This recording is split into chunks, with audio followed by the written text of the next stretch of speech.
ये वीडियो होने वाली है आपके सुप्रीम कोर्ट का जो जेसीए का रिजल्ट आया है उसके रिगार्डिंग। तो कुछ बातें हम उसके रिगार्डिंग करेंगे, ध्यान से सुने। तो देखो, जो सुप्रीम कोर्ट का आपका जूनियर कोर्ट असिस्टेंट जेसीए का जो रिजल्ट आया है वो काफ़ी अनएक्सपेक्टेड रिजल्ट है। आपकी जो कट ऑफ है वो 100 गई है 125 में से। ठीक है, काफ़ी हमारे स्टूडेंट्स हैं जो रह गए हैं। अभी मैं उन स्टूडेंट्स की बात नहीं करूंगा इस वीडियो में जो पास हो गए, मैं उनकी बात करूंगा जो रह गए हैं। 125 में से 100 लाना अपने आप में बड़ी बात है। मुझे नहीं लगता अगर हाल ही में हमने कोई एग्जाम दिया होगा, आप बच्चों ने दिया होगा, तो उसमें आपने ये देखा होगा कि भाई अगर 300 मार्क्स का पेपर है तो 80% कट ऑफ चली जाएगी। ठीक है, या फिर 125 में से 100 प्लस लाएंगे। ये तो बहुत हार्ड कंपटीशन हो जाएगा, आगे तो बच्चा कोई फॉर्म ही नहीं भरेगा। ये जो चीज़ हुई है ना, ये बच्चों के मन में डर डाल देगी। तो पहले आप मेरी बात ध्यान से समझो कि देखो, नोटिफिकेशन में आपका क्लियरली मेंशन था कि जो नोटिफिकेशन ध्यान से पढ़ना। ठीक है, ये आपका नोटिफिकेशन था, इसे ध्यान से पढ़ लो भाई। नोटिफिकेशन के हिसाब से तो चलेंगे ना हम। अगर नोटिफिकेशन में ये लिखा हुआ होगा कि भैया एग्जाम्पल कि भैया ग्रेजुएशन वाला ही दे सकता है तो ग्रेजुएशन वाला ही भरेगा ना। अब ये 12th वाले का भी मान लेंगे, 12th पास वाला भी भर दे। तो मैं दोबारा एक चीज़ बोलूँगा, नोटिफिकेशन में क्लियरली मेंशन था कि जो सेक्शन ए में मतलब जीके, इंग्लिश और आपका रीजनिंग वाले में 50% से ऊपर लाएगा, और कंप्यूटर में भी मतलब सेक्शन बी में भी कंप्यूटर मान लो उसमें 50% से ऊपर लाएगा, उसका एग्जाम क्वालिफाई हो जाएगा। और यही सेम सिनेरियो 2017 में जो सुप्रीम कोर्ट जेसी हुआ था तब हुआ है। ठीक है, कोई अगर आपका कोई जानकार हो जेसी तो वहाँ पे बात कर लेना उनसे, क्योंकि हमने तो ऑलरेडी बात कर ली है। ठीक है, यही 2017 में भी हुआ था, फिर यही आपका 2022 वाले में भी हुआ था। सेम नोटिफिकेशन थी और सेम प्रोसीजर था। अब इस 2025 वाले में भी इनकी सेम नोटिफिकेशन थी, कोई चेंजेस नहीं थे, बस नेगेटिव मार्किंग का चेंज था। वो भी तो नोटिफिकेशन पढ़ के बताया ना हम लोगों ने आपको। ठीक है, तो भाई उसमें भी ये मेंशन था 50% इधर 50% ले आओ तो भाई आपका हो जाएगा। ठीक है, अब अचानक से ये वो निकाल देते हैं और उसमें लिख देते हैं कि 50% वाला तो है ही जो होगा, इसमें भी मतलब 50% सेक्शन ए में होनी चाहिए, 50% सेक्शन बी कंप्यूटर में होना चाहिए। बट उसके साथ साथ जो एग्रीगेट है, जो टोटल है, वो 125 में से 80% होना चाहिए। भाई कहाँ मेंशन था? देखो, ये बहुत बड़ा विवाद का टॉपिक है, और जो बच्चे नए हैं वो भैया, और जो इस चीज़ों को नहीं समझते वो इस वीडियो से दूर रहना। ठीक है, वो इन वीडियो को मत देखो। मैं ये वीडियो उन बच्चों के लिए बना रहा हूँ जिनके, आप ये मान लो, जिन्होंने बहुत मेहनत करी, जो भी टाइपिंग भी स्टार्ट कर दी थी। कई बच्चों के 99 है, कईयों के 95 है, कईयों के 90+ है, वो रह गए। 99 वाला बच्चा रह गया, 97 वाला बच्चा रह गया। ये वीडियो उन बच्चों के लिए बना रहा हूँ जो इस एग्ज़ाम को लेके डेडिकेटली पढ़ाई कर रहे थे। मेरे हिसाब से इस एग्ज़ाम में फ्रॉड हुआ है, साफ सीधी बात। पहले पैटर्न से चलता हूँ। पहली बात तो एग्ज़ाम सेंटर इतने दूर दे दिए। सबसे पहली चीज़ आप मेरी समझो। ठीक है, सबसे पहली बात, आपने फिर हमसे भरवाया क्यों था कि अपनी प्रेफरेंस भरो ना? हमने जब आपको कॉल किया, बच्चों ने कॉल करा, हमने तब भी बच्चों को बोला भाई इन पे डालो, इनको मेल करो, तब भी इन्होंने कोई रिस्पॉन्ड नहीं करा। जब हमने फ़ोन करा तो हमें बोल दिया कुछ नहीं हो सकता, अपना अपना देख लो, जाना है तो जाओ। ठीक है, इतनी दूर दूर सेंटर फेंक दिया, तो हमसे भरवाई क्यों थे प्रेफरेंस? पहले तो वहीं गड़बड़ लग रही थी। दूसरा, जब पेपर आया तो एकदम लल्लू पेपर, एकदम आसान पेपर। पहले ना आप चीज़ों को ध्यान से लॉजिकली देखा करो। ठीक है, समझो मेरी बात को। अब फिर जब पेपर आया तो उसमें जो हमें लगा भैया इंग्लिश के ये येस नो वाला क्वेश्चन है, ये इतने इतने आसान से क्वेश्चंस थे, कोई लीगल लैंग्वेज को लेके दे रखा था, ये इससे जुड़ता है, ये नहीं जुड़ता। जब हमने उस क्वेश्चंस को फाइल किया, बच्चों ने जब फाइल किया, तो इन्होंने उस क्वेश्चंस पे किसी भी एक क्वेश्चन का जवाब ही नहीं दिया। जो बच्चों ने पैसे देकर जब ऑब्जेक्शन रेस करे थे तो उनका जवाब किसको मिला? इन्होंने कुछ माना ही नहीं उसको। इन्होंने तो अपना ही सुना दिया भाई, अपना ही अलग सुना दिया कि हमारे 3 क्वेश्चन है और हमसे ये गलती हुई थी इसलिए हम 3 नंबर दे रहे हैं। और वो 3 नंबर का डिस्ट्रीब्यूशन भी बच्चों को दिया है सही से, वो भी गया नहीं है बच्चों तक। कोई बच्चे कह रहे हैं सर हमें 3 नंबर मिलने चाहिए थे, हमें तो 1 ही मिला। कोई कह रहा है हमें 2 मिला, नहीं मिले हैं। या फिर जो हमारे ऑब्जेक्शन रेस करे, आपने उसका कोई आंसर नहीं सुनाया। अगर उसका सुनाते ना, ये 5-6 क्वेश्चन भी सही होते तो भैया अभी भी बहुत बच्चे पास हो जाते। 99 वाले, 97 वाले, 95 वाले पास हो चुके होते।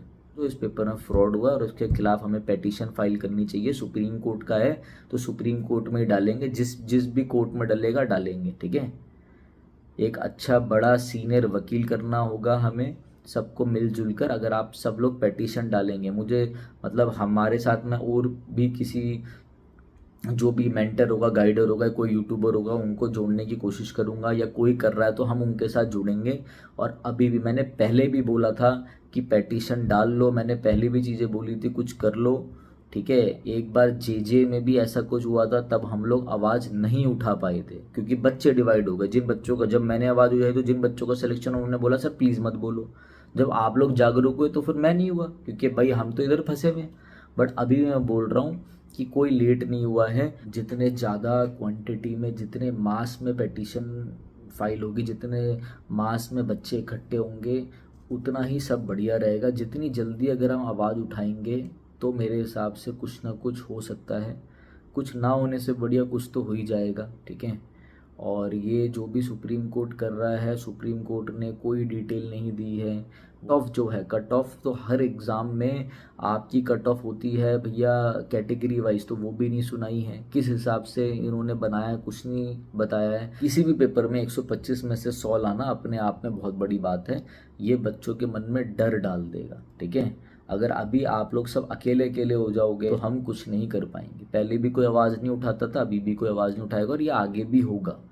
ऐसी सेम जेजे के लिए भी हुआ था, तब हम लोग इकट्ठे नहीं हुए थे, मैं बार बार बोल रहा हूँ। मगर अब अगर हम लोग इकट्ठे हो जाएंगे तो अभी भी हम कोई ना कोई सीनियर एडवोकेट हायर करके किसी एक रिप्रेजेंटेटिव को बोलकर सारी मास, अगर हम इकट्ठे हो जाएंगे, ज़्यादा नहीं, अगर हम 80-100 लोग भी इकट्ठे हो जाएंगे तो हमें मिलकर काम करना होगा, ठीक है। ये चीज़ ध्यान रखना, तभी कुछ ना कुछ हो पाएगा।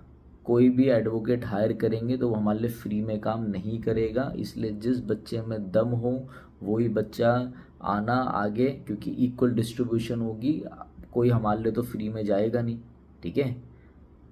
तो हम सबको मिलजुल कर ही कुछ ना कुछ आउटपुट निकालना पड़ेगा। बट मुझे ऐसा लगता है कि 2 से 3 हियरिंग में ही ये मामला निपट जाएगा, क्योंकि नोटिफिकेशन के बिहाफ पे ही तो चलेंगी ना। आप मेरी बात समझो जो मैं आप लोगों को बता रहा हूँ। ऐसे तो लिखा हुआ है कि 4 जून को भैया क्या है, टाइपिंग है, और मेंशन कर रखा है उधर की टाइपिंग अलग होगा, उसके बाद जो हो जाएगा वो डिस्क्रिप्टिव में होगा। बट ऐसे तो नोटिफिकेशन के दम पे ही चलेंगे ना।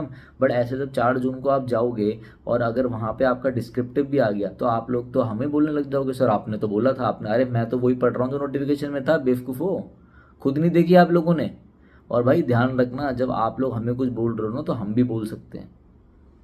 तो ध्यान से ना थोड़ा अपना दिमाग यूज़ करना। ऐसे एक बच्चे का मुझे आया कमेंट आया कि सर मैं आपके कहने पे गया था इतनी दूर। अच्छा, मेरे कहने पे गए थे? तो जब एग्ज़ाम अच्छा हुआ तो आपने बोला सर थैंक यू सर, आपने मोटिवेट करा। जॉब लगती तो किसकी लगती, आपकी लगती, मेरी लगती?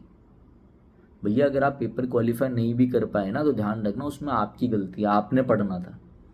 और जो बच्चा 90 में रह गया, जो बच्चा 97 में रह गया, 99 में रह गया, तो मेरे हिसाब से उसमें आपकी कोई गलती नहीं है। इतना तो जाना ही नहीं चाहिए था। जब लिखा 50% में हो जाएगा तो ही तो है। पहले की वीडियोज उठा के देख लो, 2017 2022 का देख लो, तो ऐसे नहीं चलती चीज़ें। तो भाई जिसको हमारे साथ जुड़ना हो वो जुड़ सकता है, ठीक है। जुड़ने के लिए आपको क्या करना है, जब आप लोग सक्षम हो, क्योंकि यहाँ पे आपके पैसे भी लगेंगे। मैं देखूँगा, मैं किसी न किसी मेंटर से या यूट्यूबर से बात करूँगा जो ऐसे, जिन्होंने पहले भी करा है और जो आगे भी करेंगे, वही आपके रिप्रेजेंटेटिव बनेंगे। कैसे सारी चीज़ें होंगी हमें अभी खुद नहीं पता। बट कई बच्चों का मैसेज आया सर आप कुछ करो। मुझे आज खुद बेकार लग रहा है उन बच्चों के लिए जो मुझे जानते हैं और जिनको हमने लास्ट टाइम पे पीडीएफ्स दी, ये दी, वो दिया, फलाना फलाना चीज़ें करा। उन टॉक्सिक बच्चों के लिए नहीं, बस जो यूट्यूब पे आकर बोल के चले जाते हैं।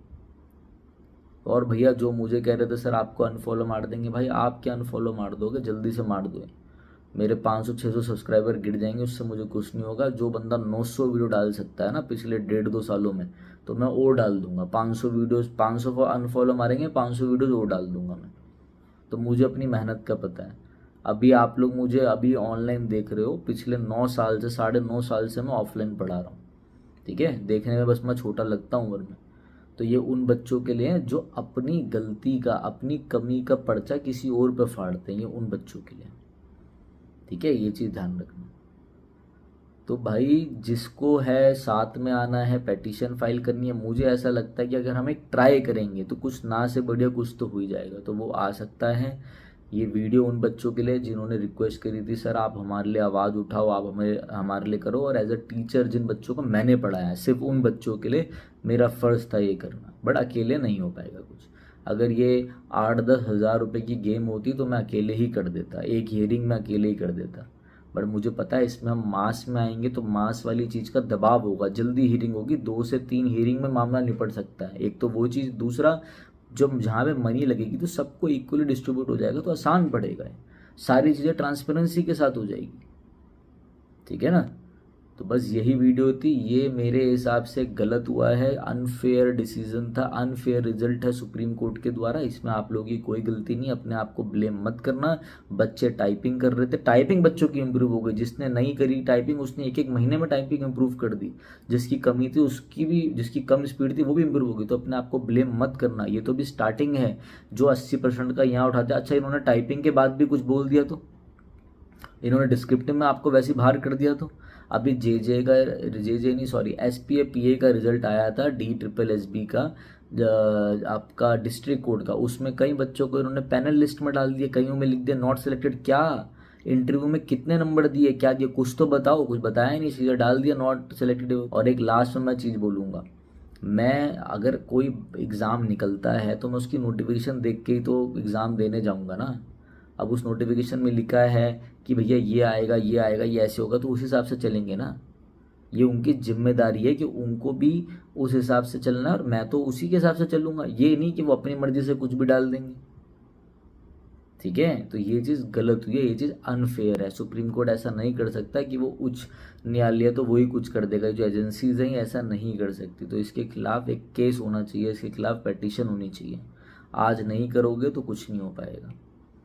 तो चलिए गाइस, जिसको भी जुड़ना हो तो आप हमारे इंस्टाग्राम पे मैसेज कर देना। आप इंस्टाग्राम पे हमें मैसेज कर सकते हो, जो जुड़ना चाहता है इसमें विनय कक्षा पे आप मैसेज कर दो। फिर जो भी कोई एक टेलीग्राम ग्रुप बनाएगा, हम मिलजुल के, जो भी जिसको इस चीज़ की ज़्यादा नॉलेज होगी, हम वो आपको ग्रुप शेयर कर देंगे, आप वहाँ पे फिर आगे बढ़ सकते हैं।